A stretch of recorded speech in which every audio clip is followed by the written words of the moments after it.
One of the things I love about my channel and its no-nonsense approach is how many times I get comments from people who are incredibly brilliant critical thinkers.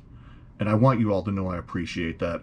And today I came across a doozy of a critical thought. I want to say thank you to Jeremy Warren 5748 because what he posted on my page today is simple but brilliant. Let me ask you a question. How many of you remember what you were wearing 5 years ago, 6 years ago to the day? Well, the answer is none of you. None of you remember what you were wearing 5 days ago to the day or 6 years ago to the day, unless you were at a very specific event like a wedding or something that stands out in your mind above every single other one of those thousands of days that you could go into the past to remember. And what Jeremy said on my page is, quote, "What concerns me is how would someone remember what you wore 5 years ago? Unless, of course, you saw yourself on video." And I comment by saying, this is sort of an underrated point, I think. And the more I just let it kind of marinate in my mind, it's not just an underrated point, it's a spectacular point.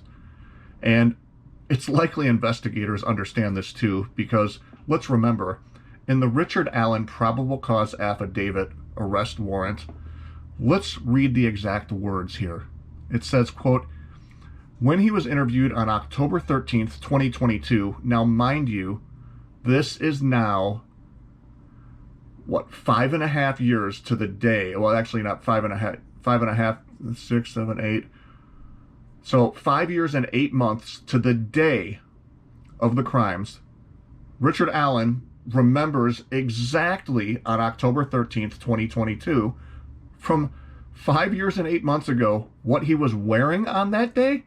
It says he stated he parked his car on the side of an old building. He told investigators that he was wearing blue jeans and a blue or black Carhartt jacket with a hood. He advised he may have been wearing some type of head covering as well." Again, sit there for a moment, all of you, and try to remember what you wore exactly 5 months and 8 years ago. None of you will be able to. And I think my point, and the point of this gentleman, Jeremy Warren, who left this comment on my page, completely speaks for itself. And I hope that when Nick McClelland and prosecutors go to trial eventually, this is a point that they remember when they're cross-examining Richard Allen, if they get that opportunity as well, because it's an extremely valid question.